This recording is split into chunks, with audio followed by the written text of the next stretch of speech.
Hello everyone, welcome to my channel. हम last video में बात कर रहे थे कि हमने जो भी खाना खाया है उसका इंजेस्ट कर लिया है, माउथ के द्वारा उसको इंजेस्ट कर लिया गया है। और इंजेस्ट करने के बाद हमने उसको अच्छे से निकलने के बाद वो आ गया ईसोफेगस में। ईसोफेगस होता है आहार नाल का लंबा भाग जो माउथ के बाद स्टार्ट होता है। माउथ जैसे ही अपन ने अच्छे से उसको चबाया खाने को, भोजन के टुकड़े को, और चबाने के बाद वो बोलस में बदला, बोलस आया ईसोफेगस में, ईसोफेगस से आएगा स्टमक में, ईसोफेगस से स्टमक में आया। ये जो प्रोसेस है इसको बोलते हैं प्रोपल्शंस।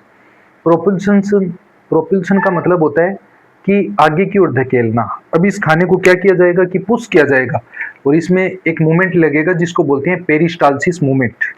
पेरिस्टालसिस मूवमेंट का मतलब होता है कि जैसे ही एक लंबा पाइप है, इसके अंदर कोई भी खाना अटक जाता है बीच बीच में, ये जो बोलस है मान लो अटक गया, इसके अंदर क्या होगा कि पेरिस्टालसिस मूवमेंट होगा। क्या होगा?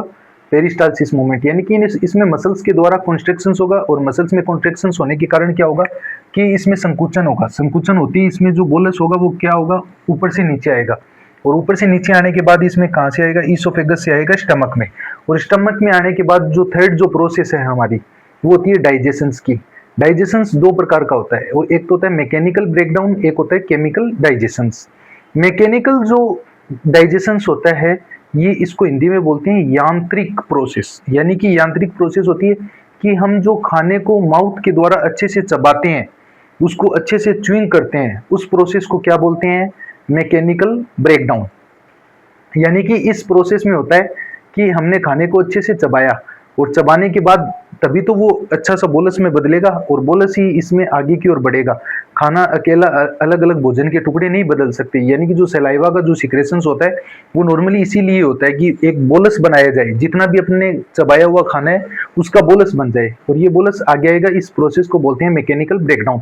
और जैसे ही खाना स्टमक में आए, स्टमक में आने के बाद एक तो जो डाइजेस्टिव ऑर्गन होंगे ये, और डाइजेस्टिव ऑर्गन के बाद जितने भी जो एसेसरी ऑर्गन्स होते हैं, जैसे लीवर हो गया, गोल ब्लेडर हो गया, पेनक्रियाज हो गया, इनके द्वारा जो है वो क्या किया जाएगा कि जो केमिकल डाइजेशंस में भाग लिया जाएगा। यानी कि केमिकल डाइजेशंस का मतलब होता है कि जो भोजन है इसके अंदर क्या किया जाएगा, केमिकल्स ऐड किए जाएंगे, केमिकल्स मिलाए जाएंगे, और केमिकल्स मिलने के बाद ये खाना आगे की ओर बढ़ेगा। यहाँ स्फिंक्टर होता है, स्फिंक्टर क्या होगा, खुलेगा, ओपन होगा। जैसे ही स्टमक फुल हो जाएगा, फुल होने के बाद ये जो खाना है वो आ जाएगा स्मॉल इंटेस्टाइन में।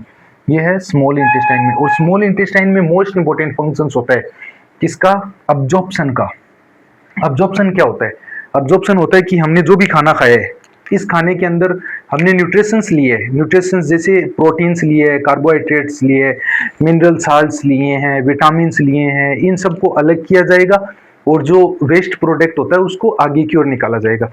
तो इसमें क्या होगा कि जो भी अपन ने जो न्यूट्रिशंस लिया है उसका अब्जॉर्प्शन होगा, और अब्जॉर्प्शन होने के बाद उनको क्या किया जाएगा, मेटाबॉलिज्म प्रोसेस के लिए आगे भेज दिया जाएगा। और इसी कंडीशंस के अंदर जो भी वेस्ट बचा है स्मॉल इंटेस्टाइन के द्वारा, जो भी वेस्ट है वो किस में जाएगा, लार्ज इंटेस्टाइन में, और लार्ज इंटेस्टाइन से कहाँ जाएगा, रेक्टम और एनल केनाल, और एनल केनाल से उसको क्या कर दिया जाएगा, एलिमिनेशंस।